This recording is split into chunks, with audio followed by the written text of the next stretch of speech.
Hi, everyone. Welcome. I'm Reverend Tomas Garza, and well, we're in the closing ideas, the closing lessons of the workbook for students here at A Course in Miracles. So good job for doing all this.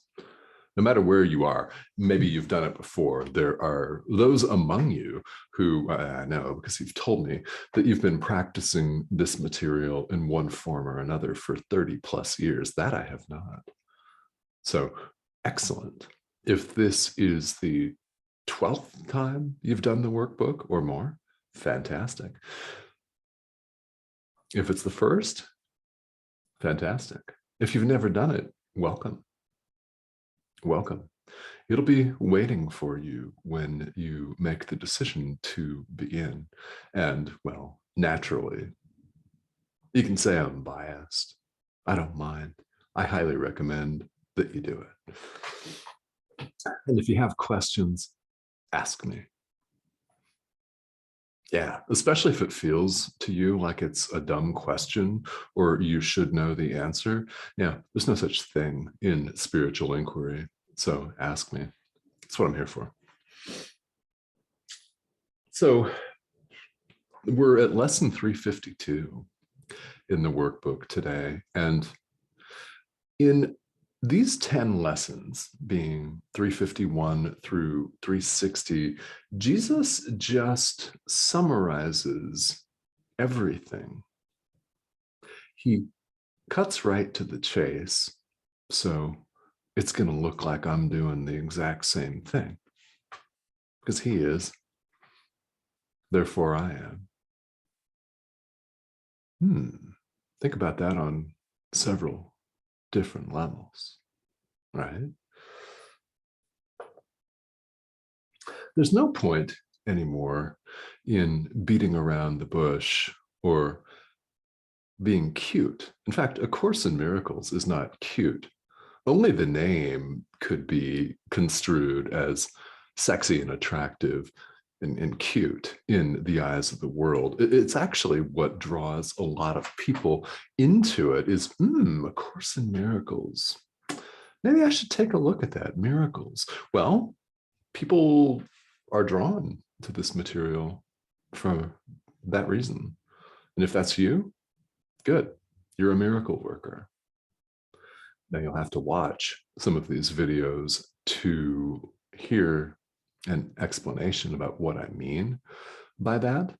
It's different in this thought system of the Course than it is in common parlance. So no one's saying that you have to become a trained Jedi Knight like Luke Skywalker or Obi-Wan Kenobi and lift rocks and people's cars with the power of your own thought. Yeah, miracles are more accessible than that.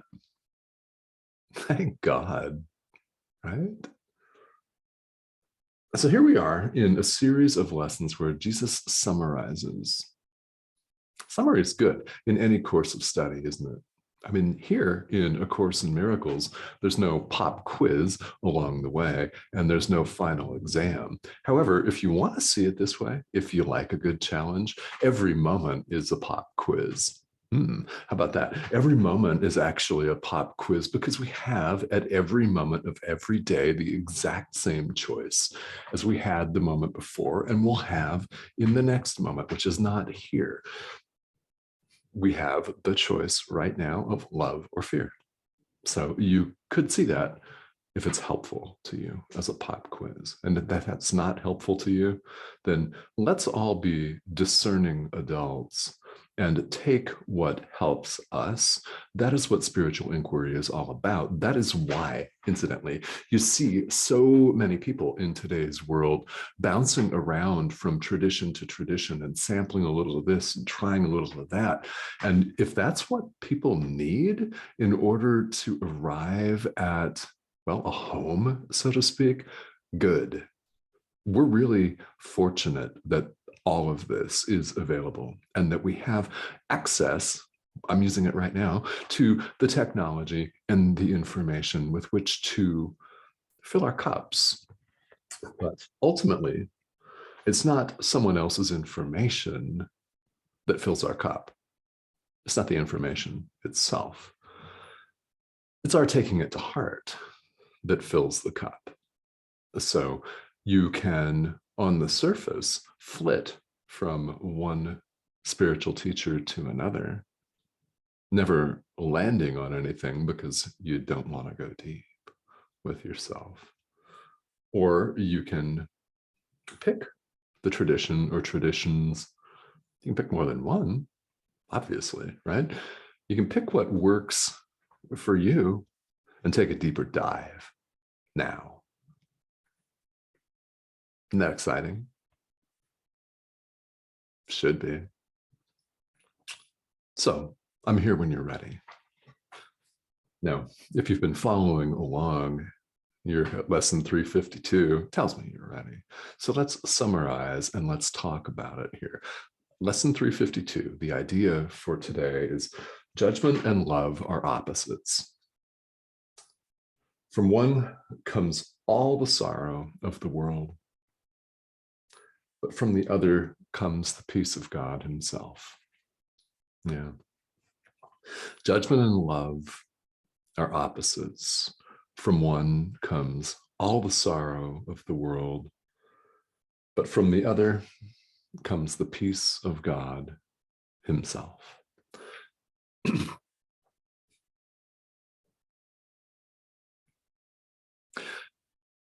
You could make significant progress on the path just by reading that idea alone and letting it permeate your entire being. And it would be tremendously kind of you to go further even than that and forgive. Extend love every time you remember to do it. And when you recognize that you've been carried away by your Facebook or Twitter feed, by somebody's political rant in the world, by someone's rant about the global economy or the COVID pandemic or whatever, forgive yourself. Don't forget. Forgive yourself and keep going. Because we all know, you don't need me to tell you, you don't need anyone to tell you what you know. Deep down, you know that judgment and love are opposites. Love leads to the peace of God. Judgment leads to suffering. If it's as simple as the statement, judge not, then judge not, right? And I want to invite you, we'll talk about this here over the next couple of minutes. I want to invite you to consider more pervasively, more deeply what that actually looks like and what it means for you. Judgment and love are indeed opposites. What's going on in terms of your mind, which is all that I'm concerned with here, is you changing your mind and choosing love in the present moment. I show up doing it so that you may see that indeed it's possible, and here are some of the possible results.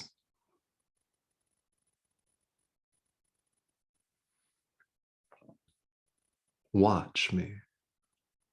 That's what you should be doing with any spiritual teacher, is watching them. Paying very, very close attention to how what the person says lands with you.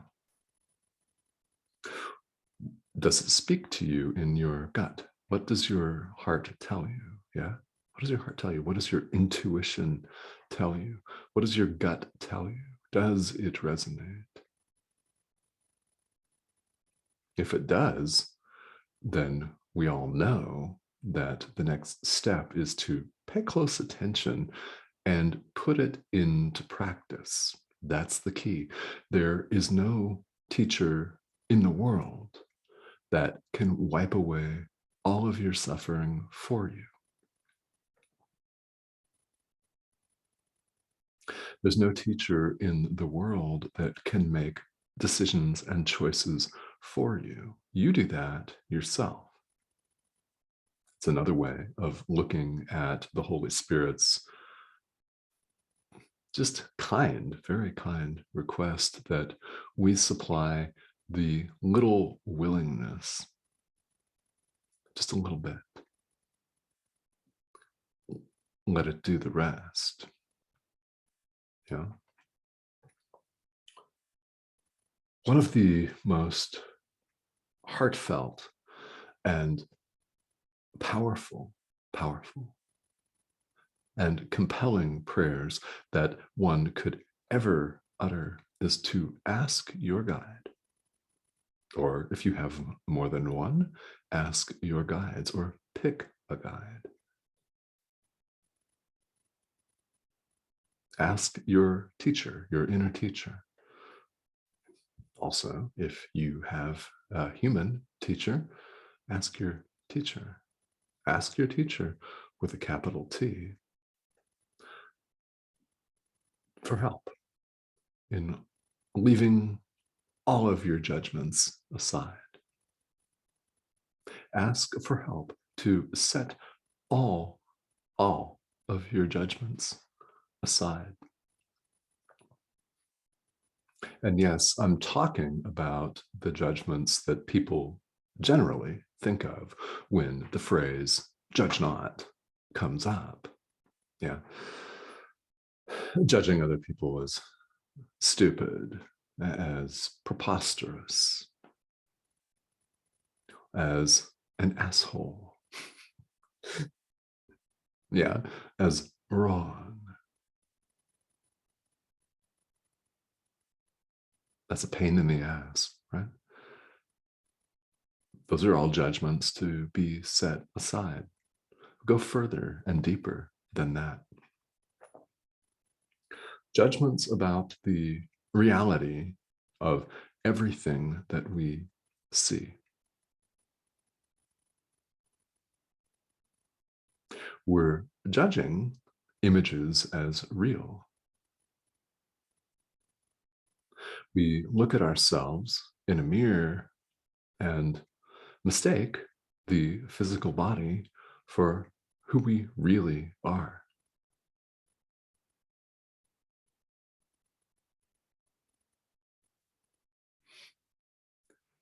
Judgments about who you are, judgments about yourself. Are you telling yourself that you're stupid? Because a lot of us are, right? We've all done that. We've all beaten ourselves to a virtual bloody pulp with our own judgment of ourselves. How willing are you to let all judgment go?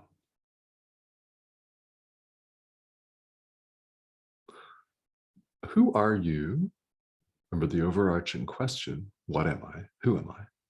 Yeah, for these 10 lessons. Who would you be without all of the judgment, without all of the fear? It's judgments out of fear. Who would you be without all of that extraneous stuff? Who would you be? Well, if you set all fear aside, there's only one thing. There's only love.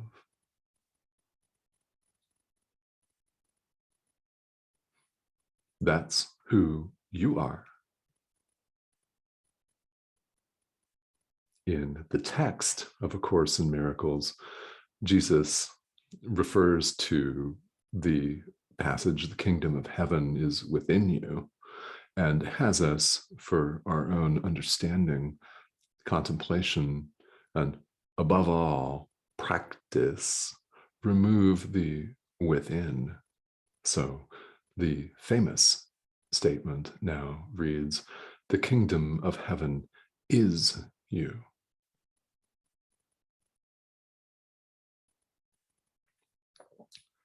Not your judgments of yourself and the world and others, not all of the culturally handed down defenses and reinforcements of a separation that never occurred and in truth is impossible. Not that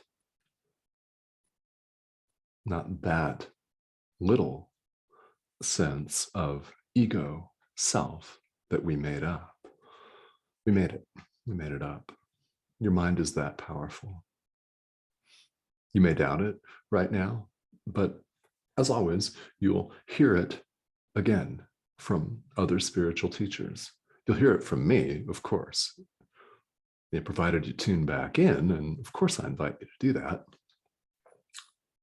Not for the YouTube subscriptions or the clicks or any numerical analysis that is supposed to tell somebody how well they're doing in the world. No, I'm doing exactly what I'm supposed to be doing by showing up and sharing with you.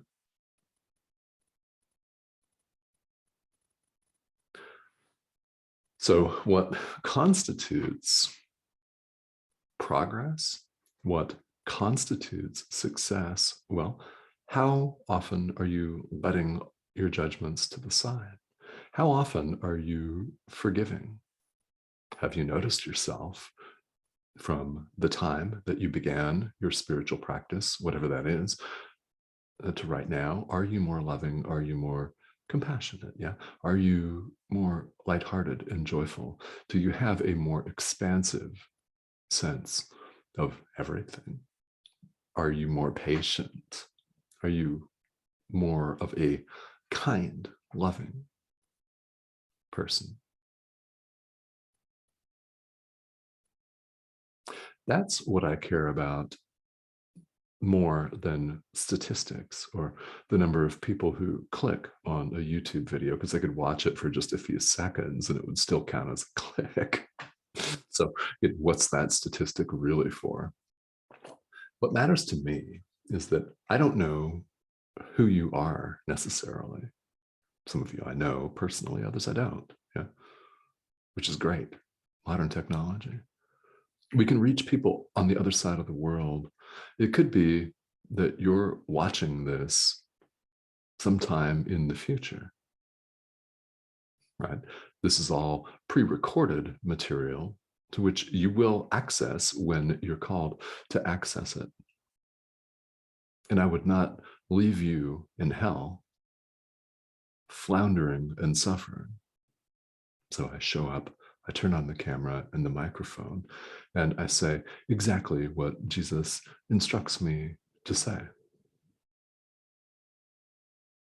I am a mouthpiece, so to speak, for the Holy Spirit, for Jesus. What I care about more than anything is that you take the time, you make the time in your life to take these inspired words to heart. It doesn't make any difference if you believe that Jesus dictated this course in the 1960s and early 1970s to a woman named Helen Schucman from New York City. It doesn't matter if you believe that or not. What matters is you're putting this inspired material into practice in your life. In fact, you could treat this like you do a novel or a movie. We suspend our disbelief when we sit down to watch a movie. It's something somebody made up. If we go into a movie theater, we're watching a collection of projected images. Same if it's on TV. If we're doing Netflix and chill, we're still watching a set of projected images. You're watching a projected image of what looks like a man named Reverend Tomas Garza from suburban Phoenix, Arizona. That's what you're watching right now, is a projected image. It's not who we are, is it? What I care about is that you take this material to heart and you allow yourself to take this deeper dive with yourself. Will you get afraid? Oh, hell yeah, you will. Count on that. Count on that. You will experience discomfort. This course is for those who are willing to do this. Why? Because, well, you've got to kind of be fed up, don't you?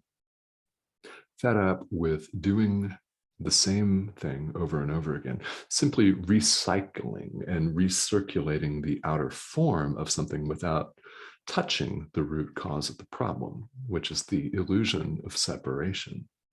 Guess what? It never existed.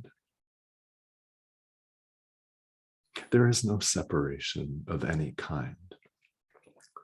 I want you to begin to allow this truth in your life. This is all any of us is being asked to do, is allow things to be just as they are, rather than how we would have them be here in the world, in our own economic lives, in our own sex lives, in our own busy or not busy calendars.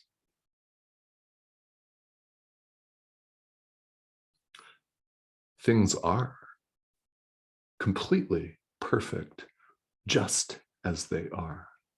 We have only to allow it. So if by listening to me talk, you come that much closer, then you can chalk that up, as I certainly do, as exactly what I'm supposed to be doing right here, right now. This is why I have come to reach you. I want you to listen to yourself. Not self with a lowercase s, not the ego self that says, turn this off. There's a cat video on somewhere. Nothing against cats, they're cute. The soft, they're cuddly. And the cute, soft, cuddly thing pees in the corner or brings in a dead mouse, right? It's symbolic of the yo-yo that we're all on in the world, where we feel great one minute, feel awful the next. Tired of that? I'll bet you are. Everyone is, deep down. Do you allow yourself to find a path to peace? It's right in front of you. It is you. The kingdom of heaven is you. It's also me. It's your worst political rival. It's every living thing. What I want for you is to give yourself a moment, even one moment, even 5 seconds, to allow this in your life. When I teach meditation, some people that I've worked with and am currently working with, actually, as clients, some of them exhibit such anxiety here in the world that the best remedy for them is a 1 breath meditation, because every single one of us, unless this is the last breath you're taking, unless that's the case, you have time for your next breath. Simply feel an inhale breath. Close your eyes or not, doesn't make any difference. 1 full cycle of breath. Don't worry about what you think about in the interim. Mind is always busy. It never sleeps. That's why we dream. Yeah. It's always active.